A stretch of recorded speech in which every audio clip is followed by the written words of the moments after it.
Beyond the canvas, Abdul Ahad Patel. Every fighter remembers the hands that first held the pads. Long before the lights, the crowds, and the victories, there was a coach who saw potential where others saw uncertainty. Someone who understood that boxing isn't just about throwing punches, it's about building people. Some teach combinations, the best teach belief. And in the corners of small gyms where sweat stains the canvas and dreams are still taking shape, legacies quietly begin. Welcome, Amin Khan.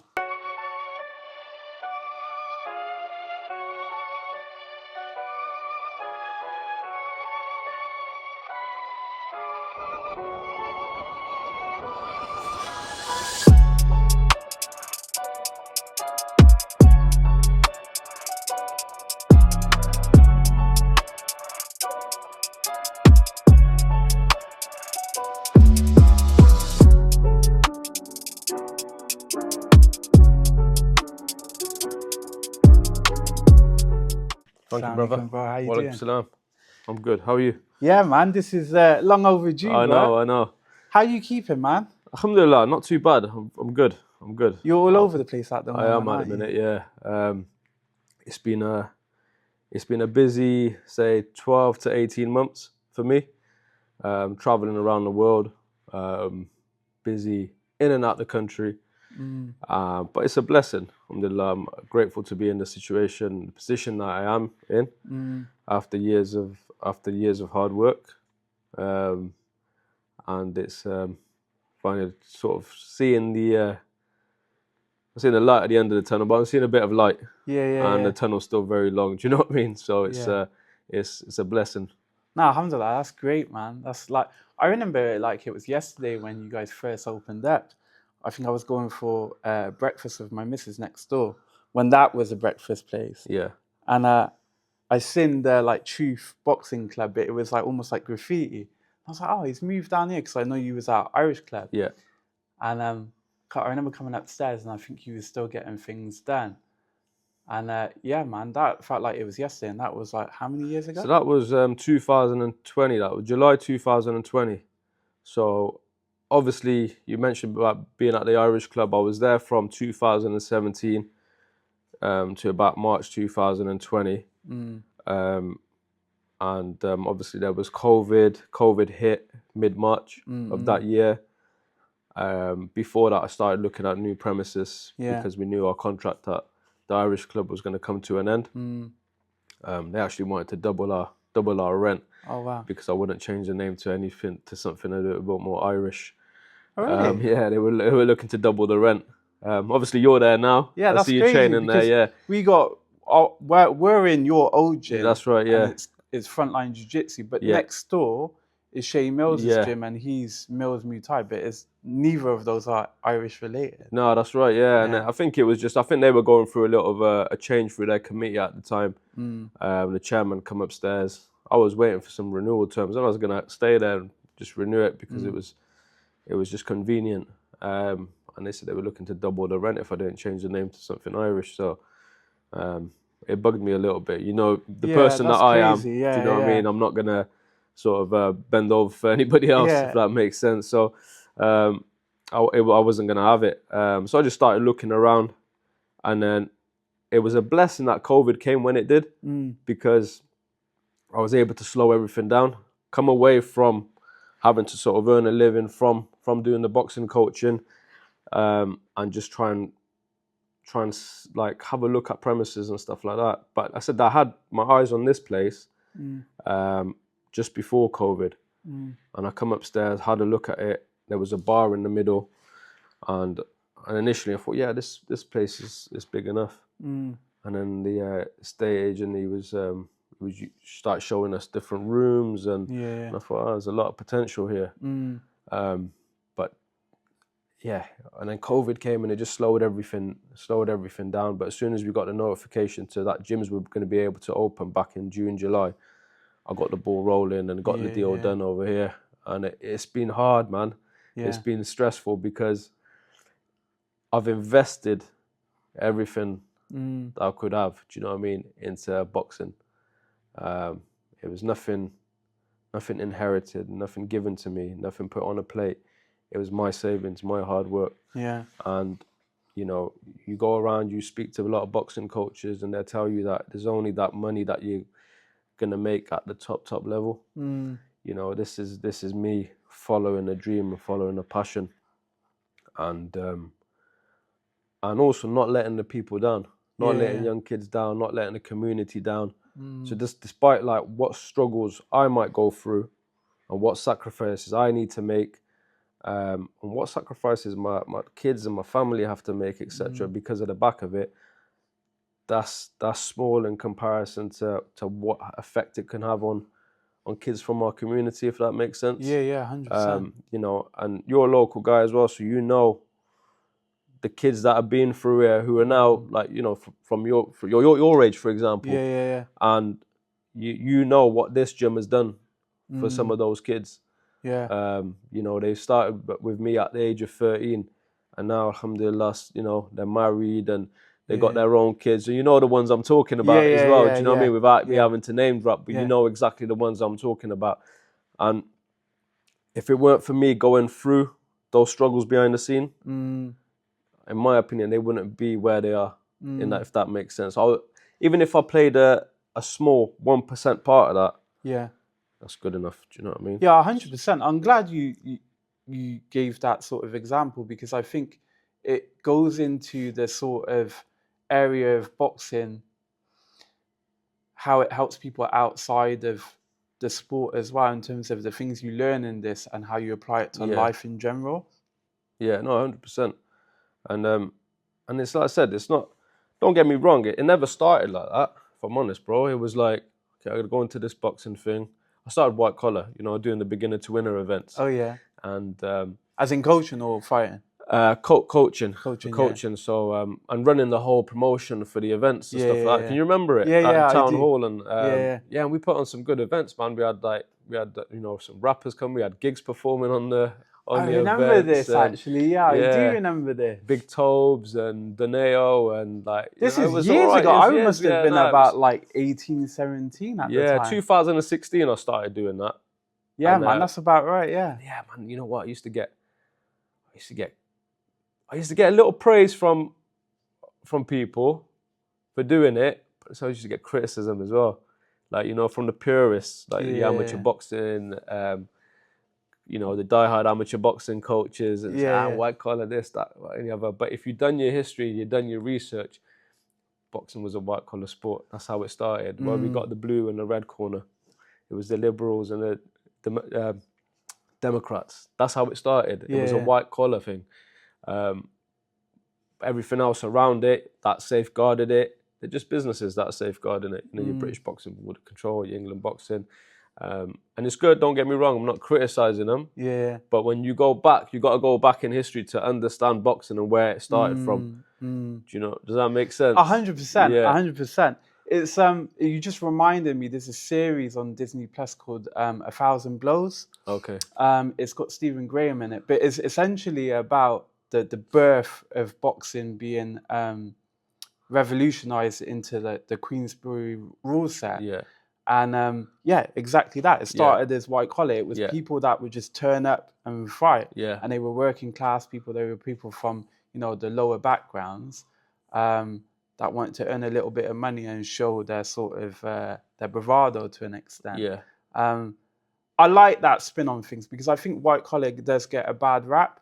I think there are areas for improvement, but I was speaking to Michael Biggs about this a couple of podcasts ago, and I was saying, like, can't really hate on white collar as much now, because Fabio Wardley was then at the time world champion, and he came from white collar. Yeah, that's right. Yeah, no, you can't really listen. It's how it's run, obviously. Do you know what I mean? There is bad ones out there, very bad ones, and there's ones out there that I think, how are you still going on? Like, you know, unfortunately, there's been serious incidents, leading to deaths and stuff like that, and that's in England. Like, do you know what I mean? Where it should, like, safeguarding and a red tape of doing certain things is strict over here. So if it's happening over here, then like it's even worse elsewhere, in my opinion. But like I said, it's how you control it. But I was lucky enough to be doing it and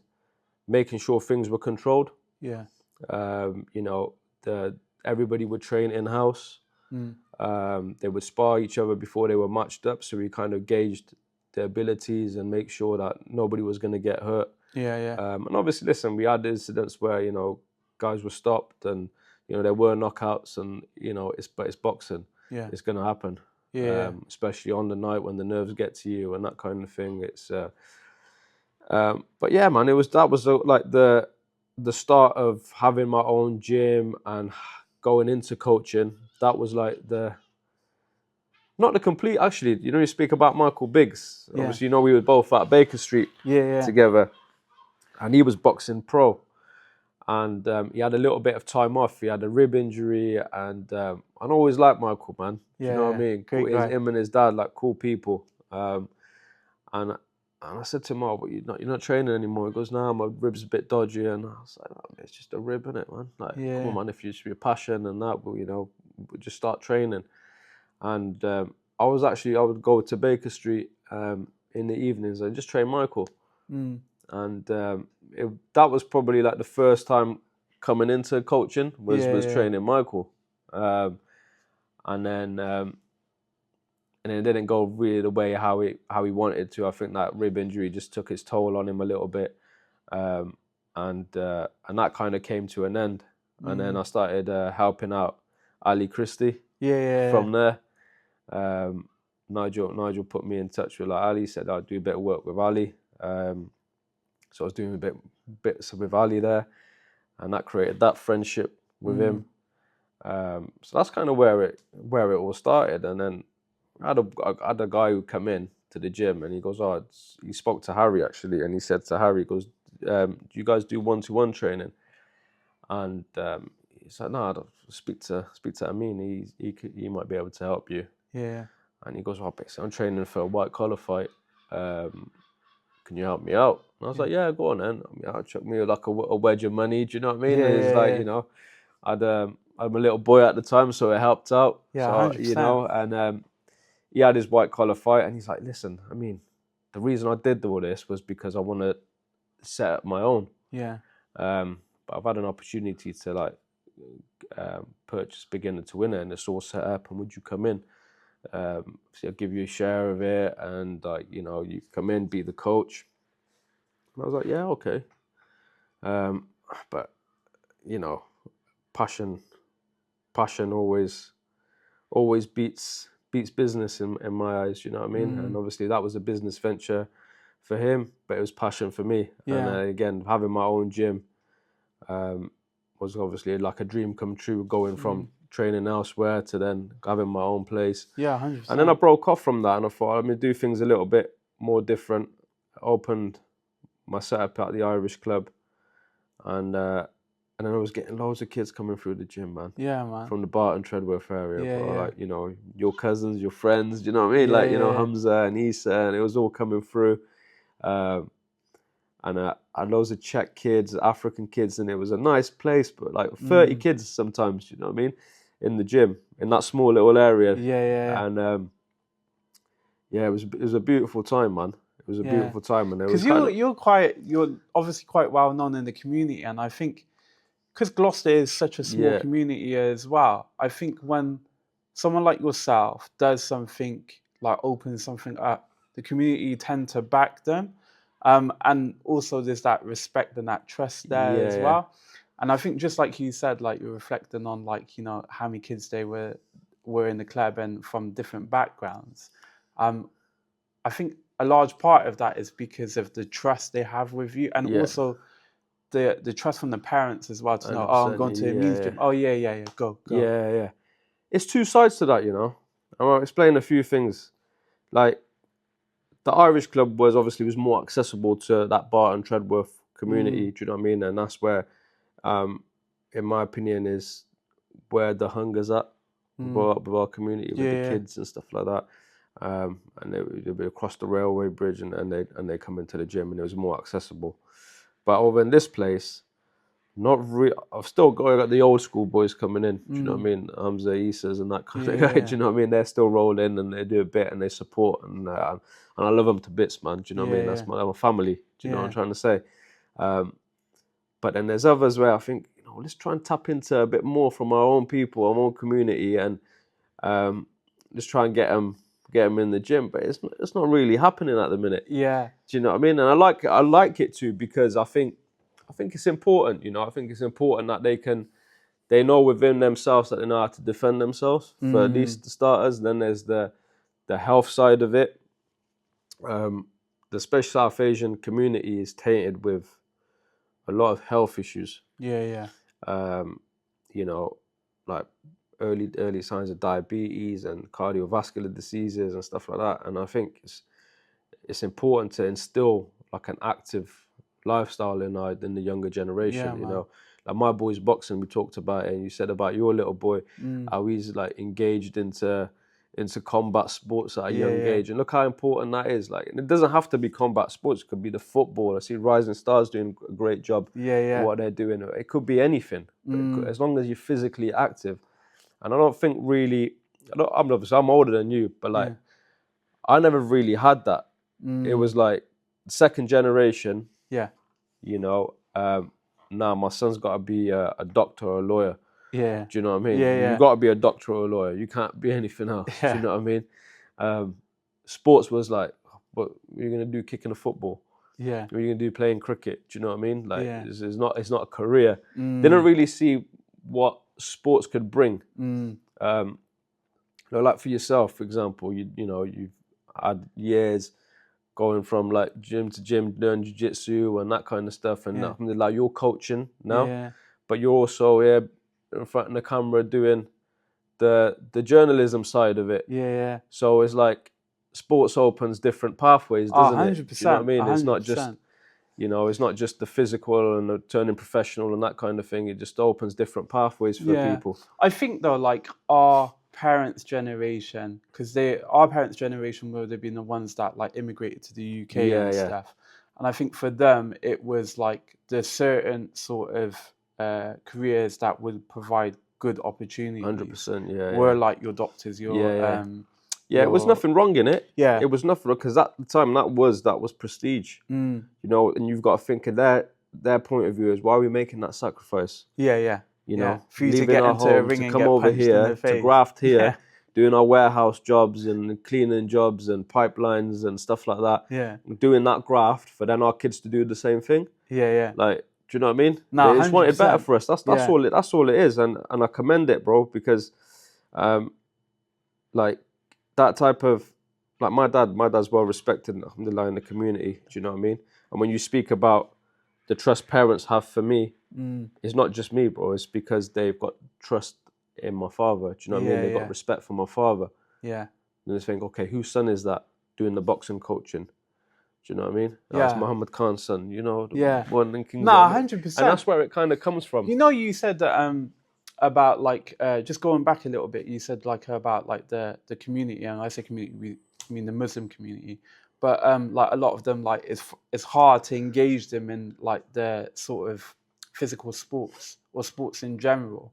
I think like the young guys are slightly more engaged. But I find with combat sports, it is a challenge, because I'm always saying to these guys after Jummah on a Friday, I'm saying, hey man, come on. I'm teaching wrestling, I'm teaching jiu-jitsu Friday nights, come. Start your weekend right. It's a sunnah, one, and two, it's good fitness, etc. And like I've had one or two people turn up, like the likes of Hamza, Yusuf, Brown, Bagger's boy, Zain Amar, but not really that many. And I think like, one, from an Islamic perspective, is a sunnah. So, engaging it is good for you. And two, from a health perspective, exactly on all the points you mentioned around like early signs of diabetes and cardiovascular issues, we're prone to it. So you need to engage in these things when you're young, so you have better health when you're older. But it's a challenge, man. I think if you was running a football club or a cricket club, they're more likely to engage in it. But But it's a shame because when you see the talent that's come from the UK, from the South Asian community, the likes of Naseem, the likes of Hamza Shiraz, Amir Khan, all these great, guys, and even more so guys that are upcoming. Spider, what's his name? Oh, Ibrahim Suleiman, Ibrahim Suleiman. he's a All good of lad, these yeah. guys that have come through, right? They're like 1% of like a huge community that all could potentially do the same. Do something, 100%. And when you speak about Nazim Hamid there, you know what, I thought this morning, you know what questions are you going to ask me today? But I thought you were going to ask me about my earliest experience at boxing. Do you know what I mean? But I am going to. Yeah, and that was, you know what, I'll jump in there as Nazim Hamid, bro. Yeah. Like, I don't know how far back you can remember, okay, but you remember like you go walk the pavements and you've got a strip down the pavements, yeah? Yeah. Which is tarmacked. Yeah, it's just it's like a little lane, and it's tarmacked. Yeah. You know what they are? What? That's cable TV. That's Telewest. Oh, yeah. That was cable TV. So I remember the time when they dug up the holes, installed cable TV, and all the households had Telewest. Yeah. And Telewest on I think it was channel number 1, they'd have a multi-screen with a music playing behind it. Yeah. But they just basically like a preview on what channels you can get. Yeah. And we never had the money to be buying Sky Sports packages and that kind of thing. But when Naz would box, we'd flick onto number 1, multi-screen. There was about 12 little screens. Yeah. And we watched Naz there. It was on a little screen. We watched Naz box just on that little screen. That's how we watch it. No commentary, just little, crap little music playing in the background and watching Nazim Hamid. And that was one of my earliest memories of boxing. There was obviously stuff beforehand, like the Tyson era, and obviously that your Eubank and Benz. I remember seeing when unfortunately when Michael Watson got the injury that he did against Eubank. I remember the newspapers. Yeah. I remember walking to school. We had a lady that sold newspapers outside of our school, and it was on the front page of the newspapers. And I remember asking my mum, "What's that?" And my mum obviously used to watch the boxing because my dad had it on and that. And she was like, "Oh, somebody got hurt in boxing." Do you know what I mean? And also there's little memories that you have. I said boxing wasn't like distinctive in the household like combat sports is for us and our kids, but it was there. It was, my dad was a fan. He come from like the Ali background and that kind of thing. Do you know what I mean? Looking up to characters like that. Yeah. So boxing transcended through that, so it would be on. Do you know what I'm saying? So it was something in the background, but you'd absorb it. Little did I know that years later I'd be at the position I'm at now. Yeah, man. Do you know what I mean? Traveling the world through boxing, having it as my passion and as my living. Do you know what I'm saying? Yeah, that's crazy. Yeah. Like when you think about it, like, and it's funny how you always remember those little moments. Yeah. Like the majority of us can't remember much from childhood, but those little moments that like you question, did that shape my future? Yeah. That's cool, man, because I remember Telewest and I remember not being able to afford it as well. And the internet provider at the time was Blue Yonder. Blue Yonder, yeah, man. What was because you had a bit of an amateur career. What was your take on that? And like, what was the sort of decision to leave amateur and go into coaching? I know you spoke about like... So it was short and brief. I started late. I actually started doing Muay Thai. Okay. Yeah, I did it with, where did I start? I started with Neville Grant. Okay, yeah, do you know Neville, what I mean? Yeah, legend, you know what I'm saying? Absolutely legend. I started with him at Gloucester ABC. He used to rent that place out. Then he moved to the YMCA in King's Home. And then I had another little break from it. Because he put me in, I started with the adults. And then he had a kids class, and then he put me with the kids class, and I didn't enjoy it because the kids was really young. Yeah. And I ended up just like walking away from it. And then I started back with, Jack Woodard. Yeah. With his dad at India House. Yeah. I did a little bits there with him, but not too much. And then I started prepping for exams and like GCSEs, mm. and there's pressure from my dad saying, I got, Yeah. what are you doing this little kicking business for? Do you know what I mean? Like, got GCSEs coming up, focus on that. So then after GCSEs, it was like sixth form and A levels, and then Amin Khan rolled up, man. Athens Olympics. Yeah. But who's this man? This Pakistani kid, 17. There's all this rave about him, and you see what he did at the Olympics. And I thought, nah, you know what? I'm gonna go back to boxing. I'm gonna give boxing another go. Do you know what I mean? Yeah, man. Yeah. Because if this guy can do it, do you know what I mean? Anybody can do it.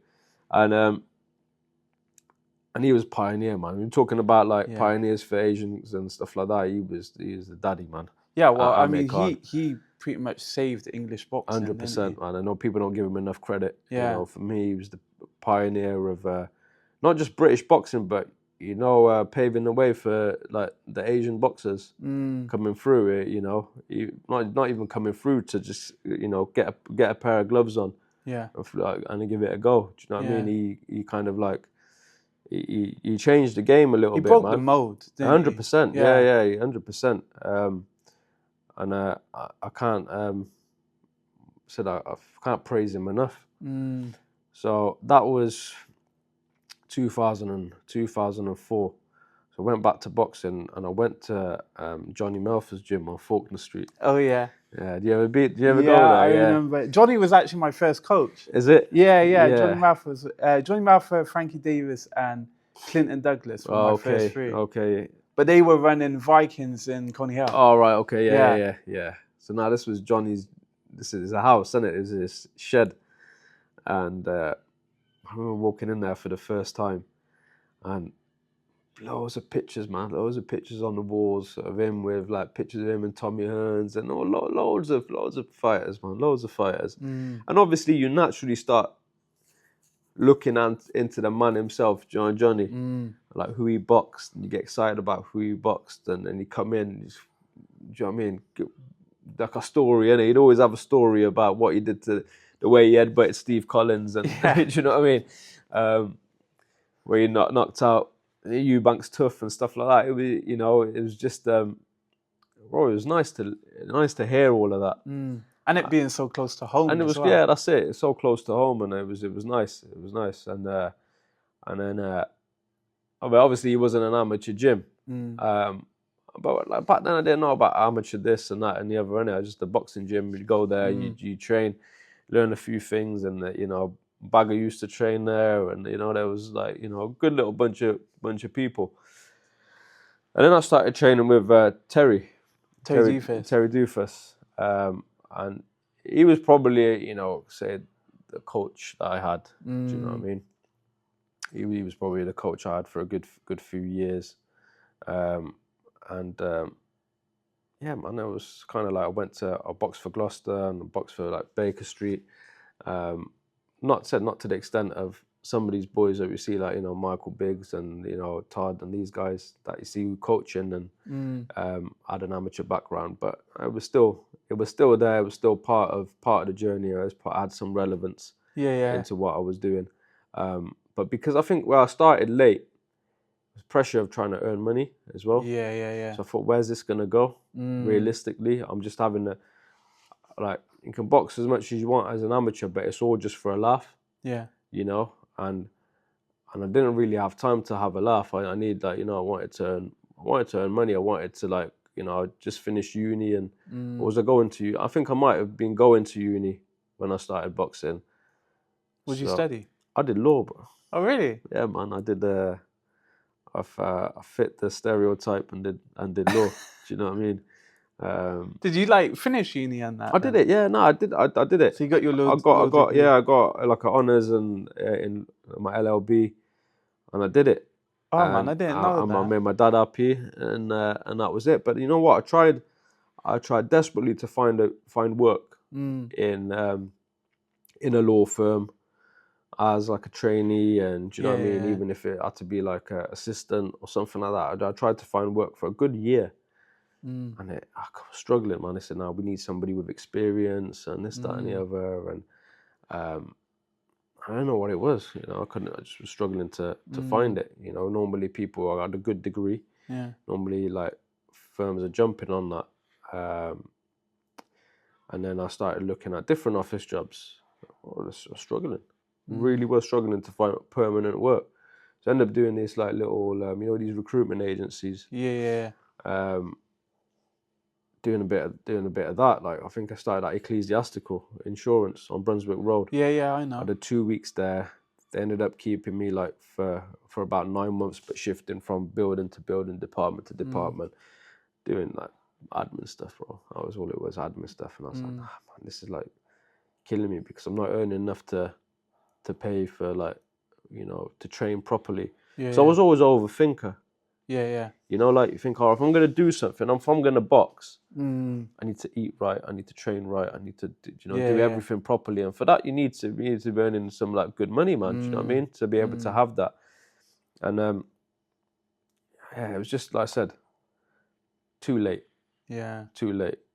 But I wasn't bad, I was a little bit of a mover, man. Yeah, I can imagine. I was a little bit of a mover, and so I hit the pads with Andy Harris once a week, like I said, and sometimes like, funny enough, I had Jayden come into the gym once. It's a few years back now, and he's come into the gym and he's just frozen because I had one of my clients, one of my clients at the time, not a client anymore, but he's there. He's come in, and he said like he was desperate to spar, and he was desperate to spar because he had some white collar thing coming up. And I said, I don't really spar my clients because of, like you get that little, almost like a conflict of interest. You know what I mean? You're trying to help them, not put them out, if that makes sense. And I didn't want to get pride and ego into the mix either. Jayden's come in. Jayden's just frozen because he's seen me in the ring sparring, and and he's like, no, "You can move, man. Like you can move. You can move a bit." So, yeah, it was like I said, it was short, it was brief, but it was a stepping stone, and it paved the way, man, for what I'm doing today. And I've had people throw before I even opened it. But when I opened this gym, like they throw dirt on you, they throw shade on you in the sense that, what does he know? Yeah. He's not experienced this, that, and the other. What does he know about it? And listen, we can have a boxing conversation. We can go back years and years and years if we want, and talk about the history of the sport. And we can have a technical conversation over it. I'm going to be up there, if not above you with it. Do you know what I'm trying to say? It's funny that, because I always think to myself as well, is you don't, and the saying goes, great fighters don't necessarily make great coaches, and vice versa. But I also feel that if you've paid your dues in the gym, that accounts for a lot. And in some cases, a lot more than actually getting out there and fighting. Yeah, the exposure, etc., is important. But if you're in and around boxing 24/7, you're in the gym, in and out, you're studying, etc., why can't you be a coach? Yeah, no, 100%. Where does it say in the rule books you can't? Listen, there were some of the great coaches like Ray Arcel, for example. He's renowned as a legendary trainer. I think even Angelo Dundee and Costamato, I don't think they boxed. I'll have to have a look at it, but I know Ray Arcel never. And then he obviously had a number of great champions. Roberto Duran being one of his last projects. But before that, the reason Duran went to him was because of his CV as a trainer. It was more strategy that he was bringing to the table. So, yeah, man, I take like heed into that, if that makes sense. I use that as inspiration. And also, you gotta have thick skin in this game to not take notice of whatever anybody else says, because if you do, then, and if I did that, if I took notice and think, you know what, I can't be bothered doing this because I got so and so saying this, I got that guy saying that. Do you know what I mean? And I thought, I'm going to be a bit stubborn. I've invested my money into this. Do you know what I mean? I've not picked it up from anybody else. Do you know what I mean? It's not been passed down to me like a family heirloom or anything like that. Do you know what I'm trying? I've worked for it. I've saved for it. I've invested it. Have I made my money back? Probably not. But you know what the most beautiful thing is? What I've gained, what other people have gained from it. We talk about the community. This is my community, bro. Like, this is Gloucester. This is our community. Do you know what I mean? It's mine and it's yours. Yeah, it's everybody else's as well. And how many times have we said, nah, Gloucester's shit, bro. Don't come to Gloucester. Nah, what are we doing to change it? Yeah. So, in my opinion, I've done my little bit. Yeah. You're going to do your little bit with what you're doing, with your coaching. You're going to make a change. Yeah. Even this little podcast stuff, you're going to make a difference to your community. Others are making difference to their community. Applaud each other and respect each other. Yeah, 100%. Do you know what I'm trying to say? 100%. And I think the thing is as well is like exactly like you just said. Then it's like nail on the head. Like someone could turn around and say, "Oh yeah, my hometown's shit," but what are you doing to change it? And if you don't want to change it, why are you still here? No, 100%, bro. Yeah. And the thing is, look, my kid is benefiting, my boy's benefiting off it now. Do you know what I'm trying to say? So he's boxing whether this journey lasts another 6 months, another 6 years, another 60 years or whatever, he's going to gain benefit from it, innit? Do you know what I mean? Yeah. And he's always going to have some value. He's always going to remember this time and these journeys and stuff like that, and he's gonna use it in the future. Do you know what I mean? Like we talked about, like, you know, the first glimpse of boxing, watching Nazim Hamid and on the telly and everything else, and who was to know that, you know, 30 odd years later, it was going to be pivotal in terms of what I'm doing. Yeah. You know, how do we know that what my son's been exposed to in this game is not going to be beneficial and pivotal for him in years to come, whichever direction he wants to take? Yeah. Does that make sense? 100%. You know? I think the beautiful thing with that as well is that your son gets to see you at work and see what kind of man his father is. Yeah. Not just to him as a coach, but to others as a coach as well. I think that's such a beautiful thing because, like, you know, our dads, you know, we never actually were present in their work life because they were elsewhere where we couldn't be. But I think that is a beautiful thing that he can see you at work and he can see what you do and he can find pride in it. Like, when he goes to school. And he's a part of it. And he's a part of it. Do you know what I mean? Even when we go away with, like, I explained how this last 18, 24 months has been busy and challenging, like traveling around the world, and it's a blessing, but it's work. And he gets to come with me. He gets to experience that. He gets to, you know, he's boxed in America and everything else, you know what I mean? So it's nice. He's seeing how, like, the Kazakhs train and the Uzbeks train and the sort of mindset they have, and it's something that he's always going to remember. Do you know what I mean? 100%. So it's man, the sacrifice is well worth it, bro. Yeah. So yeah, alhamdulillah, man. I think the good thing as well is, you know, you say, like, obviously the realities of owning a gym and starting a gym is far from what people expect it is. But what you've gained in exchange of, you know, financial gain is the experiences and lives you touch within coaching. And this is why I give flowers at the start of every podcast with something a bit poetic to the people I speak to, because how many times people say to you, "Oh yeah, you're doing a great job, it's been tough," etc. Like, fighters generally don't get praise unless they're the elite of the elite.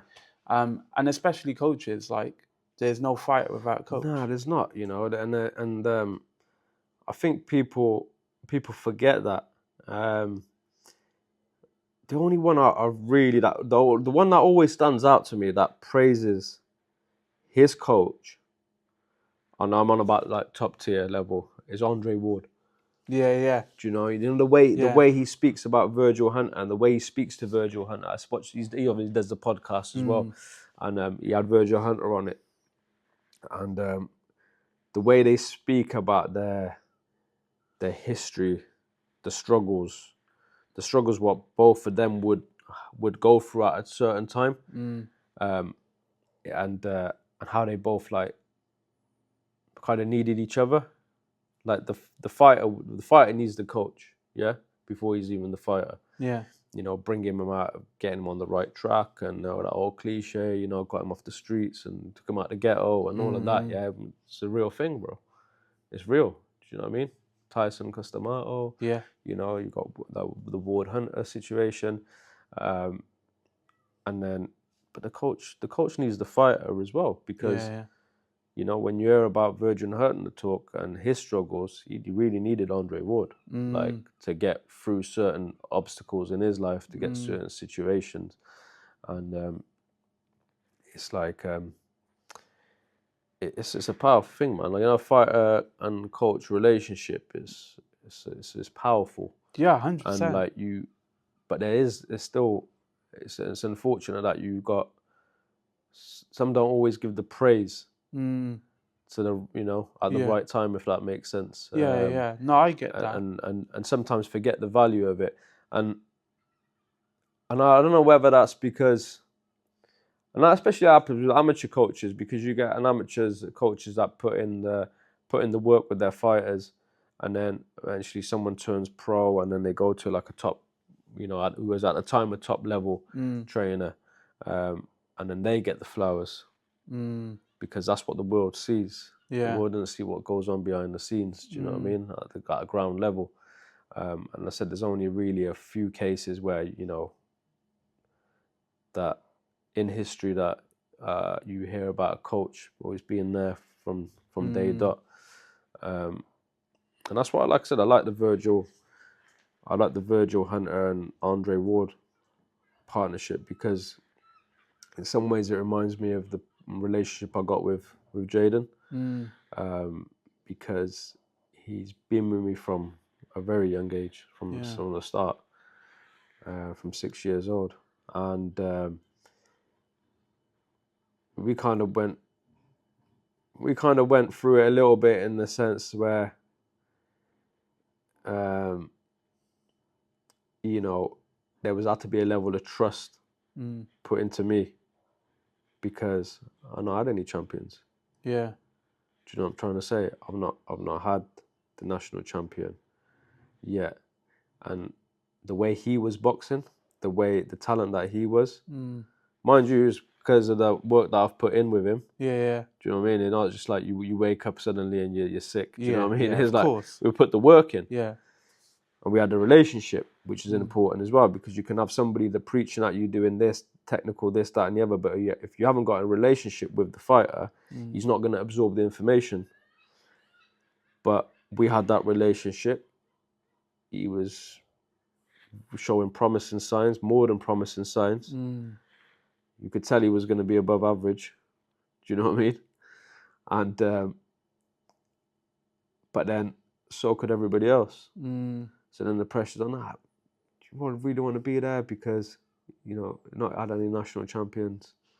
Truth Boxing hasn't had national champions before. Do you want to be here? Would you want to, you know, come over to us where we can, you know, you'll be a national champion, because we've got a, you know, conveyor belt of national champions and that kind of thing. And you know what? Respect to the dad. Respect to Lee.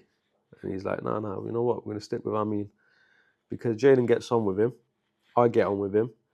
And we know that he's good stuff. Do you know what I mean? We know he's talking the right things and he's saying the right things, and Jayden's doing those things and he's having success with it. And listen, you win a national title once, okay, clap your hands, innit?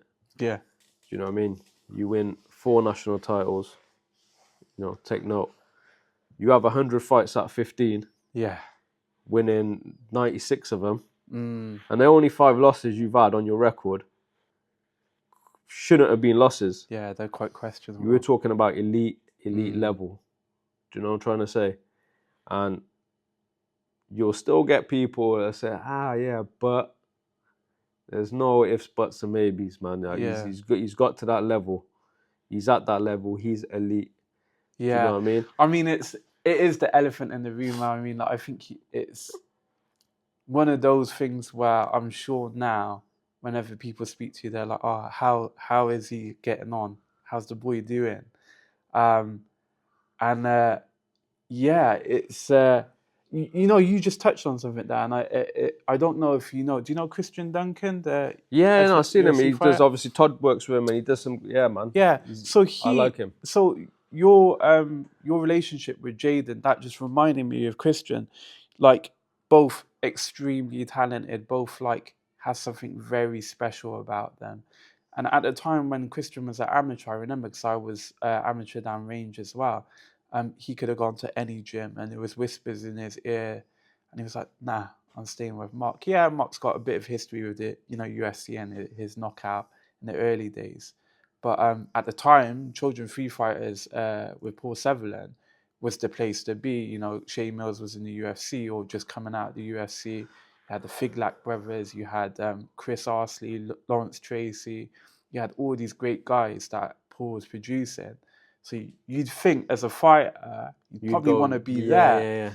Yeah. And this goes back to what we were saying about the relationship between fighter and coach. Yeah. And I think the relationship Christian has with Mark, or have with Mark, is one that is like, nah, I trust him, I'm comfortable with him, and there's something a bit more here than fighter and coach. Yeah. And I think that's what we're seeing with you and Jayden. Yeah. And yeah, I've come across obviously his videos online and what his dad's uploading and stuff. Phenomenal. Yeah. How do you manage? Let's not beat around the bush. He's a superstar. He's 15 years old. He's an amateur boxer, but he is a superstar. Yeah. How do you manage that? The thing is, I've had him since he was 6. So, like, I've grown with him, haven't I? Do you know what I mean? He's grown with me. I've grown with him. We've all grown together as a unit. Do you know what I'm trying to say? And it's like, it's not like he's come to me at 15 with this. Yeah. Do you know what I'm saying? I'm seeing Jayden. I'm saying, listen, you're getting to that age now. Girls are coming into the mix. Do you know what I'm trying to say? Your friends are going out doing this, that, and the other. And we spoke about it for years, saying, people are saying, wait till he meets girls and wait till he starts partying and going out. And I said, listen, this is that time now, Jayden. It's what people said. They've said things before. We've overcome it. We got to overcome it this time. So I'm being real with him. Do you understand? And I've always been real with him and his dad. Yeah. Straight to the core. I'm looking out for you now. Yeah. And I think that, like, them seeing that as well, thinking, you know what, he's always got our best interests at heart. And I always will. Do you know what I mean? Because you've had that kid in your life for, 9 years. And I've seen him grow from baby face, innit, to, now coming into spotty teenage times. Yeah. It goes more than that professional type of relationship, and it's 100%. more emotional. Do you know what I'm trying to say? It's more like, in some way, nothing can replace the mother and father. I'm not saying that, but it becomes parental. Yeah, 100%. You know what I mean? I've had parental responsibility over him when we've gone to the States on our own without his dad. You understand? Every time I've got him in the corner, is that not parental responsibility? Yeah, 100%. Do you understand? And as good as he is, bro, like, I've got to protect him, haven't I? Do you know what I'm trying to say? So I don't look at, he's the superstar. He's still Jayden too. I've still got a job, haven't I? You understand? That's my job, but also he's part of that. Yeah. Do you understand? And I've said to the dad as well. I said to Lee, like, look, man, like, just as, like, he's like, in boxing terms, he's like one of my kids. How can he not be? All them years. And this is the difference, when you've got, watch the Fabio Wardley Dubois fight, yeah? And there's obviously that the high topic of conversation after the fight was, should the fight had been stopped early? Yeah. Now, I know for a fact, if that was the other way around, Don Charles would have pulled Dubois up. Yeah. Right? Because Don Charles, being the man he is, he ends up loving his fighters like his own kids. And you look at history. Yeah.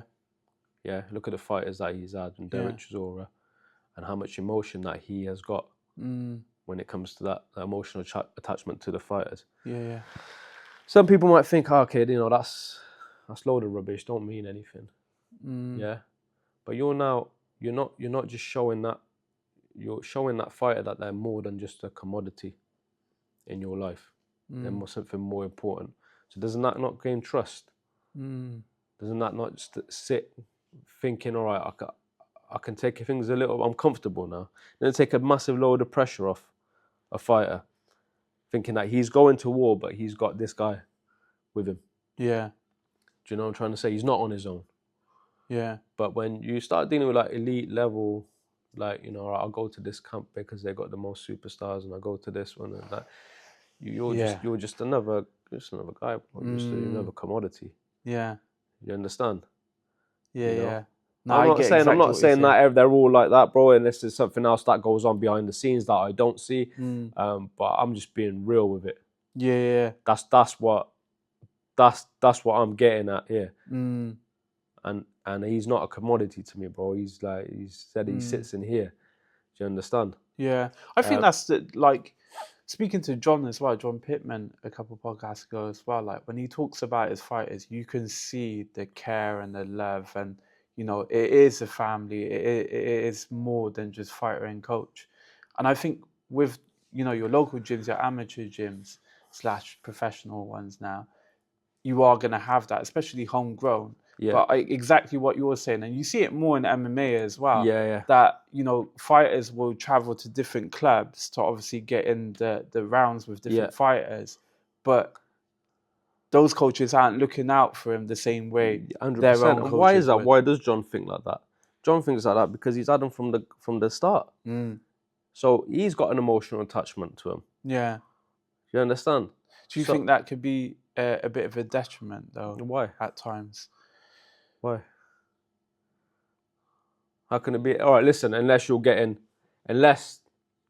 not able to, as a coach, you're not able to take yourself away from that emotional attachment and be a professional at the right time.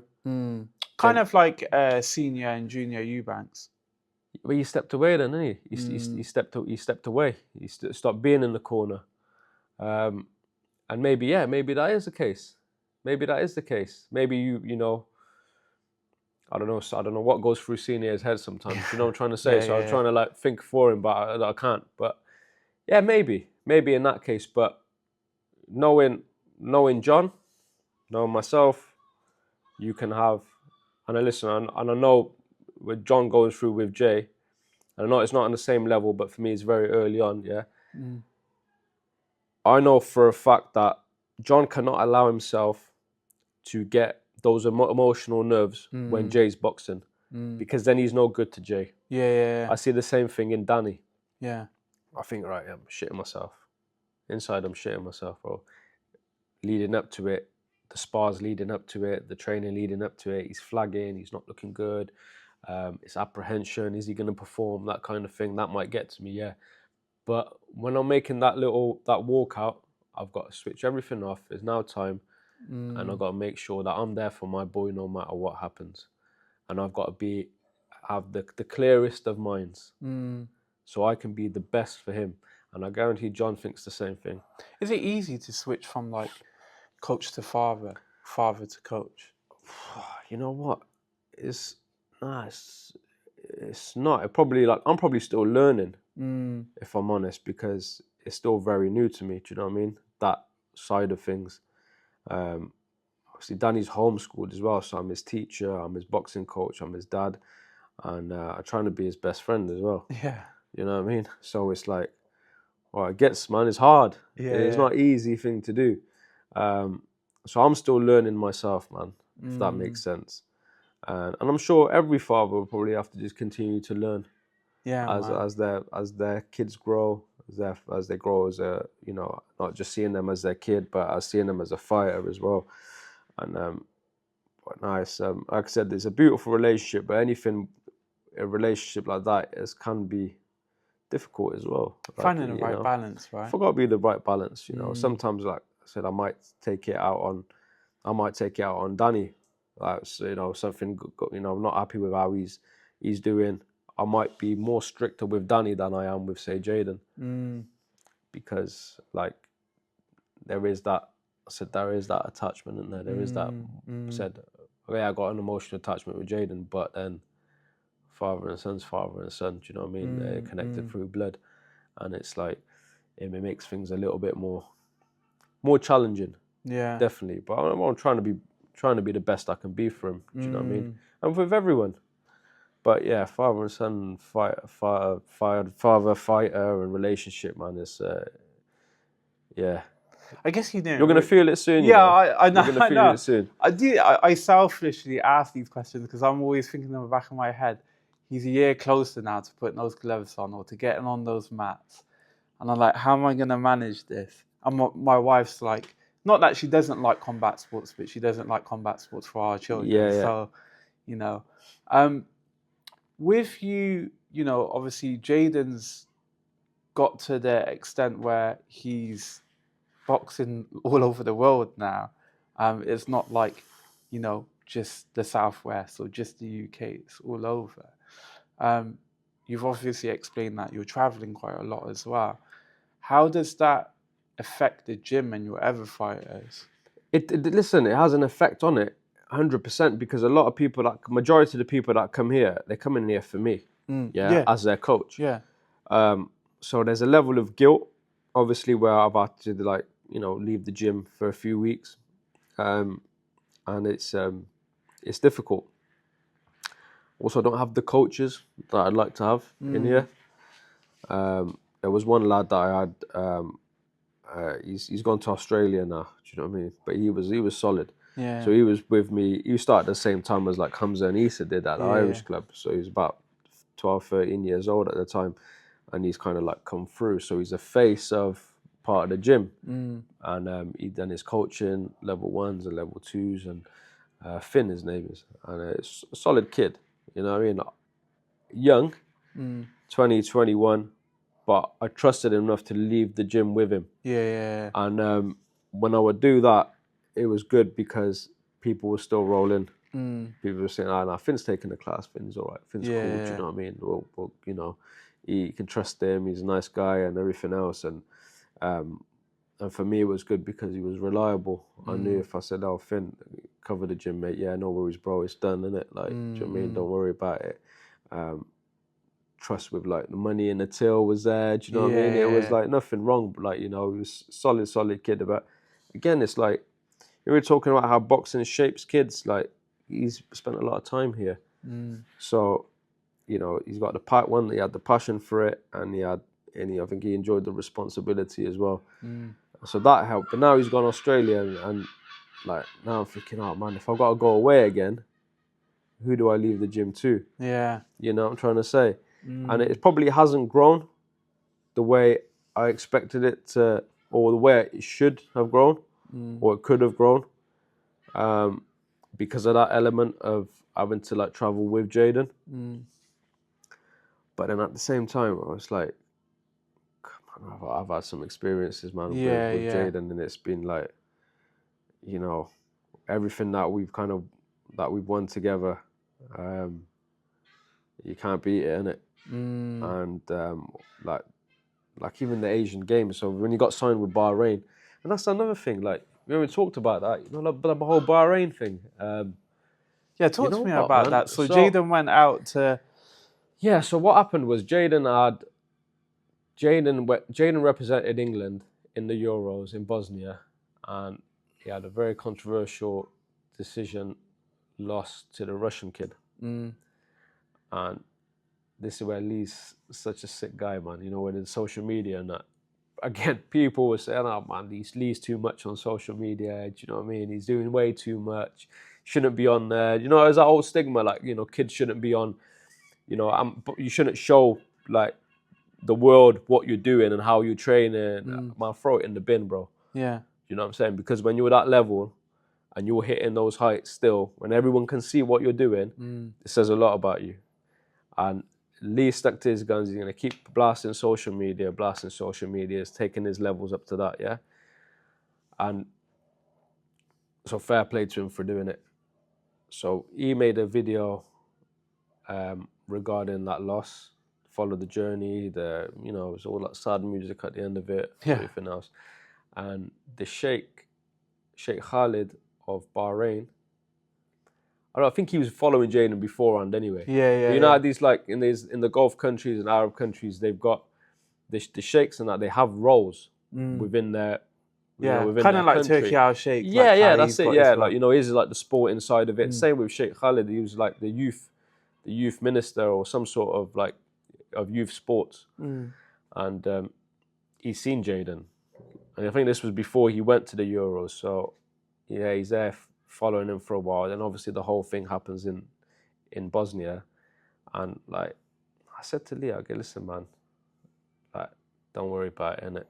You know, there's always a blessing at the end of something. Do you know what I mean? Like, look, the last time Jayden lost was he lost and he went on nearly a 50-fight unbeaten run. That's crazy. Do you know what I mean? And I said, look, last time, when he last lost, we thought that was the end of it. And we were driving back from Blackburn, and thinking this is it, this is over. Then he went on a mad run, winning the two national titles, and representing England. That was the blessing, wasn't it? I go, there might be something to come out of this.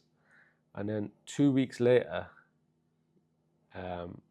he gets contacted by the guys in Bahrain and said, do you and your family fancy coming out? And, just would love to have a chat. And when they first spoke to him, they didn't realise how young Jayden was.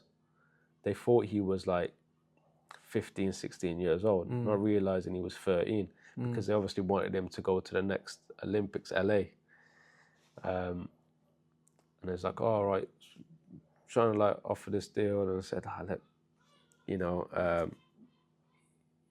he's okay. How old is he? And it's like, oh, he's 13. Okay, he's a bit young. Yeah, but we kind of still want him. Do you know what I mean? So they've gone back and forth, and it took a while, man. It took about 9 months to kind of like get the deal over the line, just because they're laid back, man. Yeah, There's laid back guys, innit? Do you know what I mean?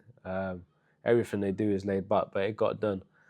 And but before it got done, it was like, okay, we've got the Asian Games in Jordan coming up. We want to get this deal done before then. All right, so you've got to fly out to Bahrain, and then you can go to Jordan afterwards. I was like, all right, okay. So he's like, yeah, mate, you got to get ready to go. We've got to get ready to go Bahrain, basically, and then Jordan after. I was like, all right, man, okay. Because I mate, what about, I'm going to leave Danny here for 3 weeks and everything, do you know what I mean? And he's like, no, let me work on it. We got Danny out there as well. So we went out to Bahrain. He signed the deal in Bahrain. But still, for him to compete for Bahrain, he needed a Bahrainian passport. And this is the maddest thing. They go, okay, get him one. The Sheikh said they get him one. yeah. But if he does, it's got to be done in record time. Like, talking like 2-3 days. No way. And the guy got it done, man. The Sheikh said it. It's like, even the people in the passport office over there was like, I can't believe, like, giving a passport to some kid like within this space of time, innit? Because it's never been done like this before. And they're like, I guess if the Sheikh wants it, then he's gonna get it. Do you know what I mean? That's crazy. And then, and that was it. But that was the deal, really. It just obviously got a lot of stick for it. Why though? I think it was just like, the fact that he weren't going to represent England or Great Britain. But we kind of looked at it like this. Obviously, one, you're getting financial security, which is not, you're not going to get that at any Especially other age. in amateur. You're not going to get it in England, do you know what I mean?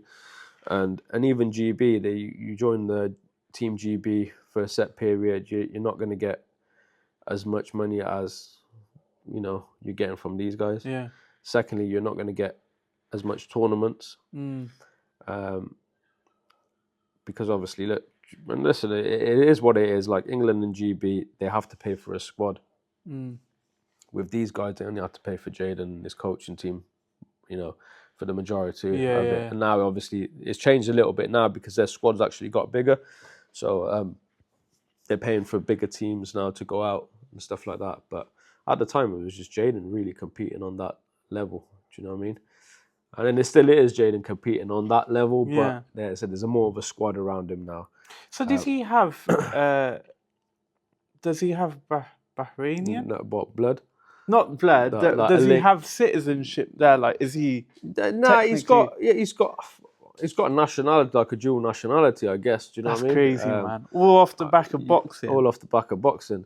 And what good people those Bahrainians Oh are, man. yeah, Do you know what I mean? yeah. Oh my God, man. The way they've the the way they've looked after Jayden, but also like myself as well in a way, because um, allowing Danny to be out there, Yeah. especially for the Asian games. Like, well, remember, that deal come about was I had to quit England.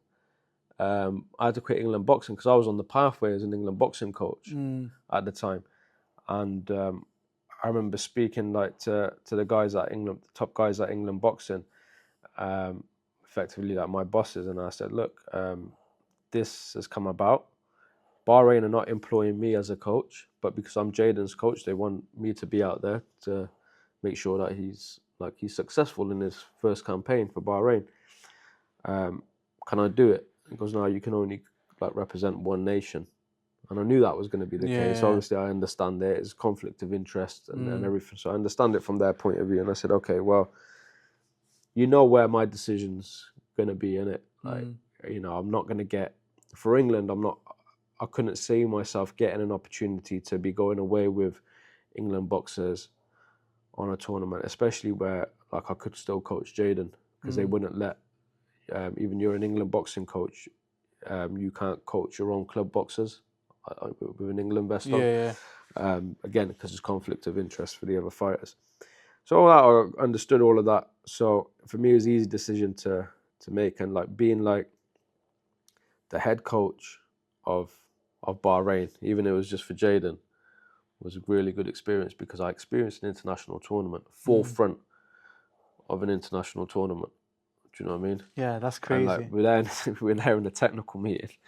I mean, me and Lee just looked at each other and started laughing, man, because we're in our Bahrain t-shirts, yeah. And we thought, how have we done this? Yeah. Do you know what I mean? Like, how we achieved this, and like, again, it goes back to like people giving a stick and like, yeah, Jayden's good, but these two don't know, clowns, don't know what they're doing. You know what I mean? And it's like, oh, we're here now. Do you know what I'm trying to say? And like, yeah, man, it was a good experience. I said, going from Bahrain to then Jordan for the Asians.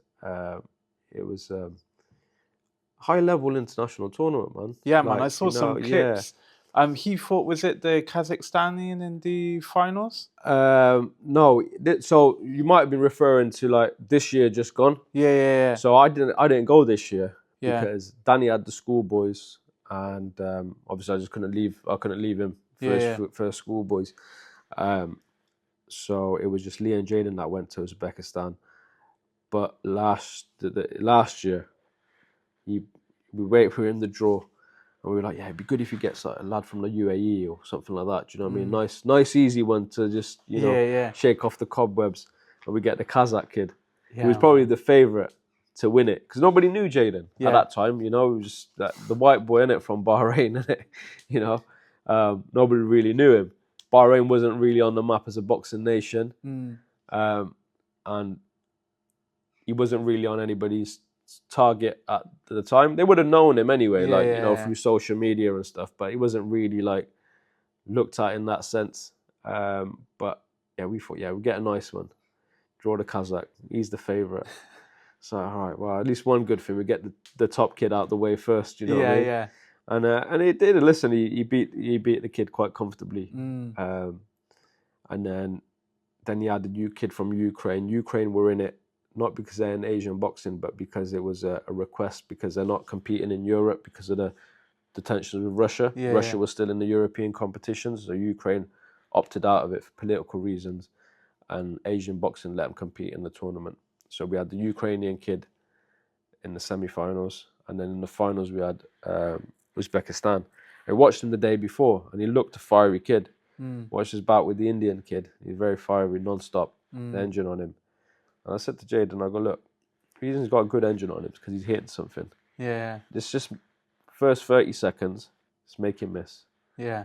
And as soon as he made him miss with like about 5 or 6 shots, his engine went, and Jayden started picking him off, man. And you know what? Seeing Jayden on the podium there was probably like, man, I was nearly in tears, bro. Really? Yeah. It was, it was special, man. It was special because it's international level, isn't it? It's international level boxing, and you're mixing with some high level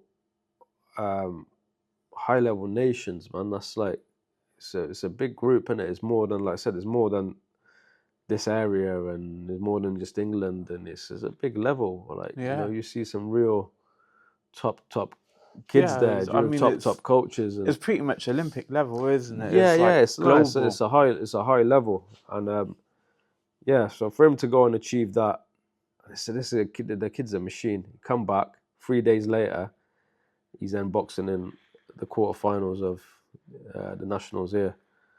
Do you know what I mean? That's crazy. 3 days How does later. it work then? Like him obviously getting that sort of deal with Bahrain and living in the UK, can he still go via the competition routes down He can still do all the competitions here because obviously he's still resident here in But he just in the can't UK. compete for But he England. can't compete for England, and he can't compete for Great Britain. Yeah. That side of it's gone now. So, but again, like another reason was obviously like we thought he was gonna be able to be eligible for a couple of other competitions. One, the Junior Olympics, which is happening this year in Africa, but he's going to be too young for that.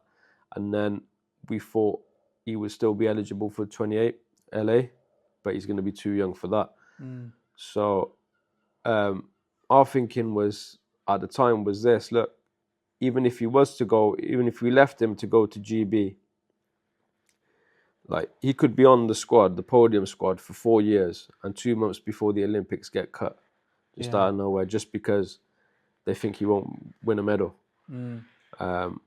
or someone better than him comes along from another country and takes the spot. Because it happened to that girl, the GB girl, before Paris. She's there on the podium squad.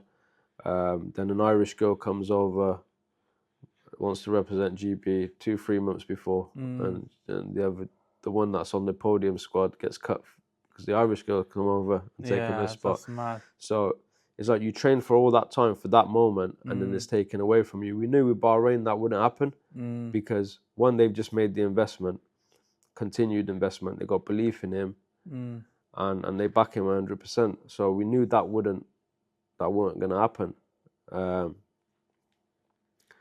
But I mean, in terms of doing the English competition, he can still do the English competition. He's still a citizen here. He's still English. You know what I mean? He just can't represent England. So it's funny that, isn't it? Because they'll happily let someone that isn't British or someone that isn't British come and represent the GB or the UK squad. Yeah. But when one of theirs goes and wants to represent somewhere else, it's a bit of an issue. Yeah, no, I think that's the rules from world boxing as well. Like you can't change nation, and I think that's in some other sports as well. Like I think it is a thing. Like you can change nation once, then you can't go back again to that nation. Do you know what I mean? Yeah, 100%. But listen, it's fair enough, and that's why Bahrain would have had to come with a very good deal. Yeah.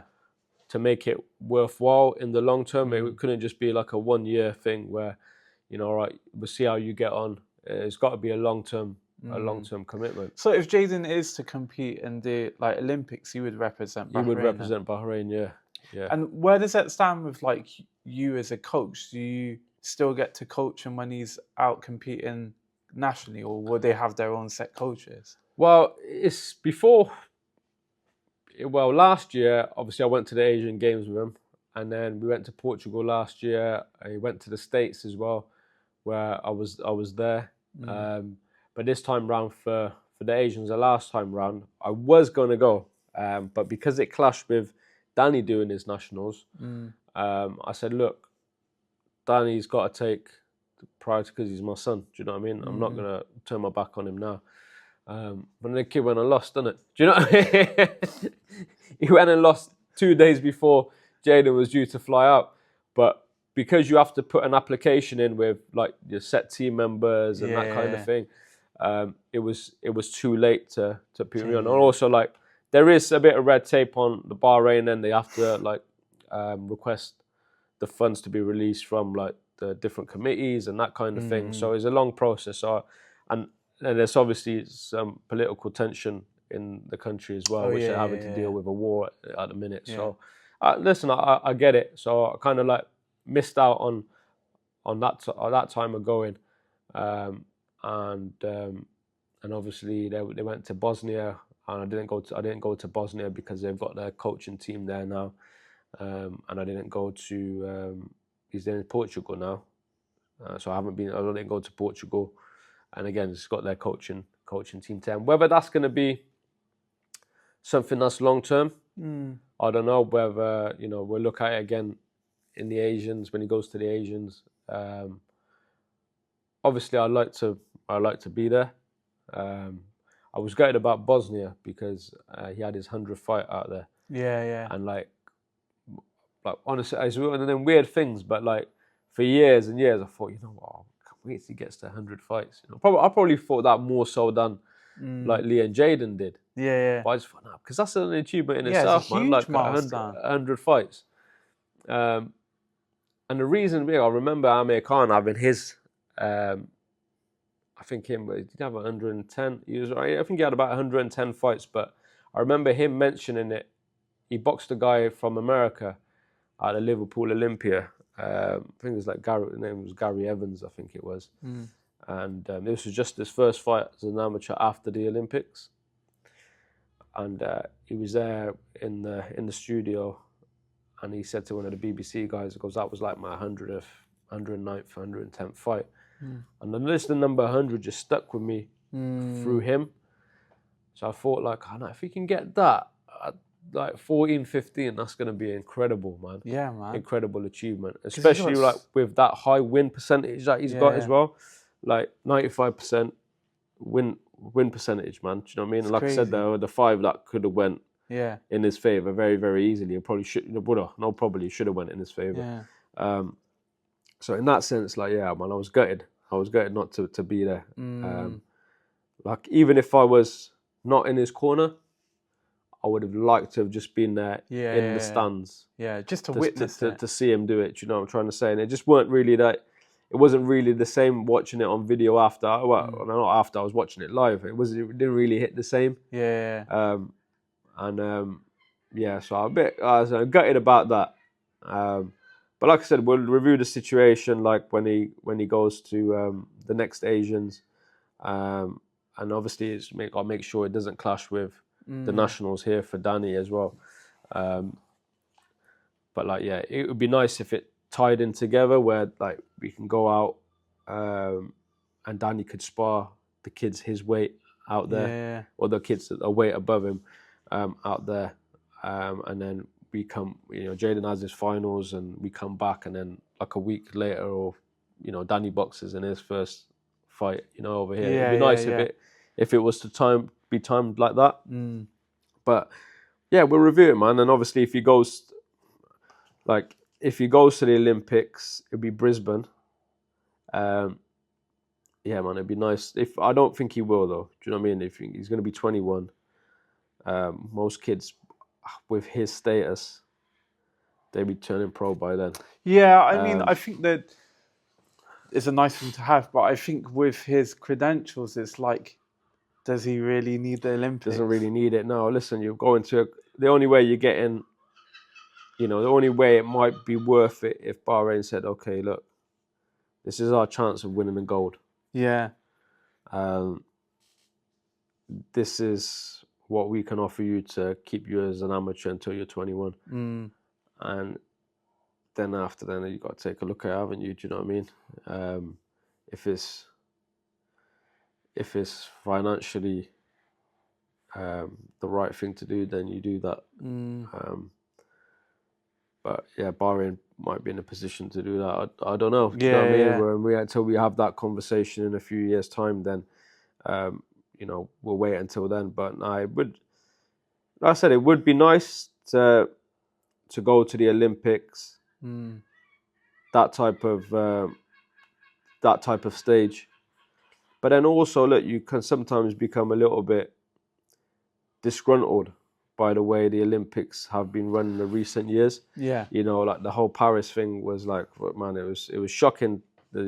From the opening ceremony right throughout, it disgusting things that would go on. Do you know what I'm trying to say? And it's almost like, we're just saying his Masonic cult, man. That's what it kind of looks like, bro. If I'm honest, man. Do you know what I mean? It looks very dodgy. It looks weird, yeah. It didn't have.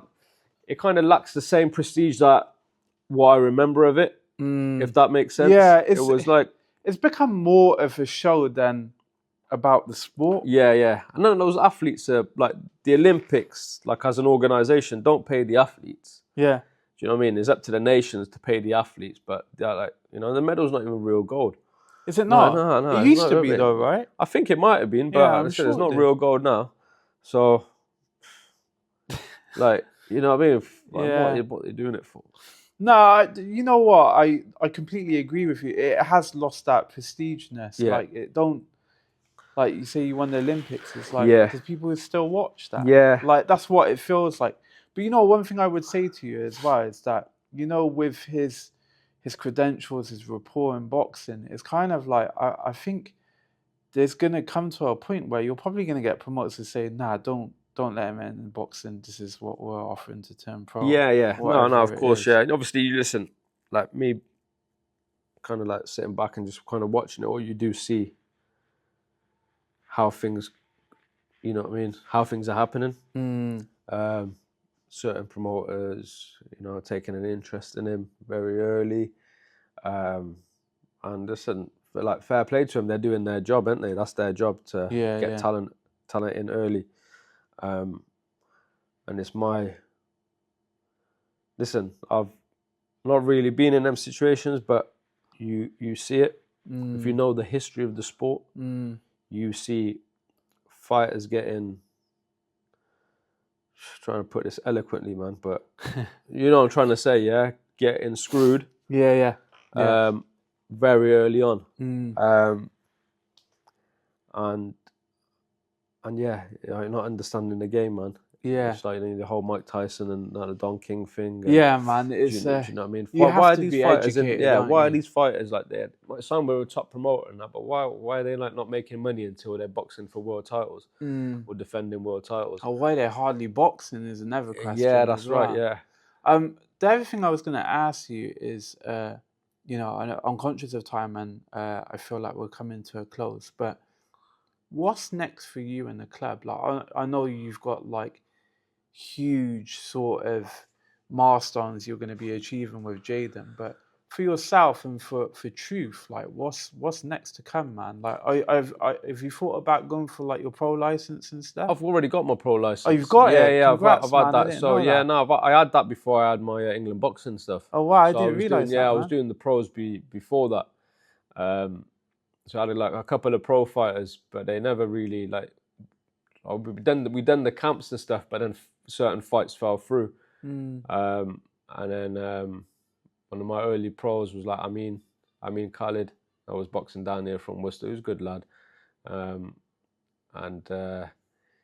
I actually got my pro license before I got my amateur stuff, man. I didn't even realise. I only did my amateur stuff because Jayden was in the gym. Yeah. I was like I was with Alliance first. It was another like organisation to England boxing, and then COVID, like I said, the COVID like derailed a few things, and then I was like, all right, I need to get Jayden's going to be boxing in about 6 months' time, so I need to get that moving and get the club affiliated. I was still always going to do it, but I was going to do it in my own time. Yeah, of course. Rather than like being pushed because of Jayden's age. That's how that will come about. But yeah, no, I got my pro trainer's license, man. What's next for you then, and the club? So now, listen, obviously, it would be nice to have. It'd be nice to like have a few more like engagement with the pros. If I'm honest, I think there's a lot to offer, in the sense where, there's a lot of contacts that I've got through boxing now, especially, sort of like spinning on the back of like Jayden's social media. There's a lot of like influence coming to me now as a coach, questions and people wanting to like do online training and that kind of thing. Do you know what I'm trying to say? Just people in general just asking questions and stuff like that. So yeah, it would be nice to put that pro trainer's license into play Yeah, a little bit more. But also there's some other good kids that are in the club. We've got two twins, Lawrence boys, Tyler and Noah Lawrence, who are moving up from the schoolboys into the juniors, and they've been moving for just over a year now, and see massive improvements in them. Do you know what I mean? So, and they're two very good kids from good families and stuff like that. So I like to see them push through and at least one of them try and win a national title. Both of them got close. Both of them got to the semis this last year. So it'd be nice for them to like go one or two more steps and get to the final and win the final. And Danny as well. Like I'd love to see, like I said, I explained how he's on the back end of he's on right at the end of December 2014. So at the minute he's yet to hit a growth spurt where he's got that physical maturity to box the kids that are about 11 months older than him. But inshallah, like he shines through and he wins the national title. Because I just think there's a mountain of pressure on him, like following in the footsteps of Jayden and myself, for example. He's got to really be up for the task, if that makes sense. And I love to see him do it for himself. Seen the success, hasn't he? And I said he's won a box cup in his first year, and it was the same one that Jayden won for the first time. So. And there's that history there. So I bet, inshallah, this year, next year he wins a national title. Do you know what I mean? And it'd be good for him. But then, and I said there's other kids as well. We want to try and do a lot more. So I need a lot more coaches to come through and try and support, or even some of the older lads that are coming in the gym to take their coaching. Like I have that passion to be able to get their coaching, take the weight off me a little bit, so I can pass things down to them, so they can like interpret in their own way to some of the young kids that maybe I don't relate with, if that makes sense. Yeah. And just get the club growing from that. It would be nice to have a smaller group, but of quality. If that makes sense. Yeah, you don't want to like. I'm not a fan of having a massive stable and I can't deliver for them. And I think that's where like. That's kind of what's happening a little bit, because I've got a lot of kids coming through because they see, the success of Jayden, but then also need to understand to follow that blueprint. You need to be dedicated yourself, but also I need to be able to give you that time. And if I can't give it you, then at least I can pass it on to other coaches that say, all right, we'll get you to this certain point, and then Amin will take over. But you've got to get to that point. But then to join this, the competition squad, for example, the ones that are doing the Box Cup and the Nationals and that kind of thing. So, it'd be nice to develop that, a smaller but quality group. Do you know what I mean? Yeah. But it's getting there. Like I said, we had our first home show early in the year. So February, March? February 1st of Feb, yeah. And so we had 16 of our own boxes on there. And I think we had 4 skill bouts, and the rest of them were open bouts. And I think we won 9 out of the 12. Do you know what I mean? Nice. So it was good. It was good to have, and they're all competitive fights. And where was that held? That was GL1. GL1. Yeah. So it was good. So it creates interest for the club. Gets more kids involved. It was nice to do maybe a couple more of them every year, but definitely build a championship squad. Yeah. Got guys on like I said, there's kids on the brink. It would be nice to see them cross the line and win a national title. Do you know what I mean? And not just one year. I want them to emulate it. Year in, year out, to really show the quality that we have. Be good if you could get your own guys competing against each other in the finals. Oh, you can't do that. You can have So what happens is you box each other. If you've got 2 kids in the same weight, they can choose to have a box off early on. In the regionals. But they can't do it. But when it gets to the finals, by that time one of them's already knocked out. But I'd hate to do that. Do you know what I mean? Because I hate to be in a position to flip a coin and say which corner I'm going to go in. Yeah, do you know what I'm trying to say? I think at that point you just have to be like, I'm not in. But then you got to have the coaches. Then you got to have the coaches there to do it. Do you know what I mean? And listen, I think we're smart enough to try and avoid that. Do you know what I mean? The way we kind of like we do look at the schedule very early on, and kind of have a gauge of an idea of like who's going to compete in which weight. Like the twins do it, but obviously the twins can't box each other. Do you know what I mean? Mum will have a fit, like, you know what I mean? And they wouldn't do that anyway. And I wouldn't let them do that. But they always like one goes up a weight and one stays where he's at. Do you know That's what I mean? the thing that makes a lot more sense. Listen, my final question to you, Amin, then is I always ask my guests this to kind of sign off, but I think it's always useful. Anyone listening to this, anyone watching this, what's like one piece of advice that maybe you've had from a young age, or maybe you only heard like a couple of days, weeks ago, or whatever, but what's one bit of advice you kind of hold to yourself and you think, if anyone's to listen to me, if I could pass anything down, this is what I would say? I say, you know what? Just always believe in yourself, and always back yourself. And in doing so, and if you're going to achieve the heights that you want to achieve, always stay true to yourself. Never be shy to learn more, because the higher the monkey climbs, the more his backside is exposed, right? Yeah. So the higher you get up the ladder, you're going to be exposed to more frailties that you might have within yourself. So be humble enough to say, okay, I'm climbing up this ladder, but I'm going to be a bit chilled out about this, and I say, listen, I need to educate myself more. I need to learn from my peers. I need to take myself around and pick up more, if that makes sense. And but the key is self-belief, bro. 100%, man. Any young kid that's coming through these doors, just tell them, you know what, you got to believe in yourself. Whatever you do, you believe in yourself. If X, Y, Z don't believe in you, doesn't matter. Take their advice, let it go through one ear, out the other. But you believe in yourself, and you stay true to yourself no matter what you do. Yeah, man, wicked. I mean, it's been a pleasure, brother. Thank you, brother. So Thank you for much, coming man. in.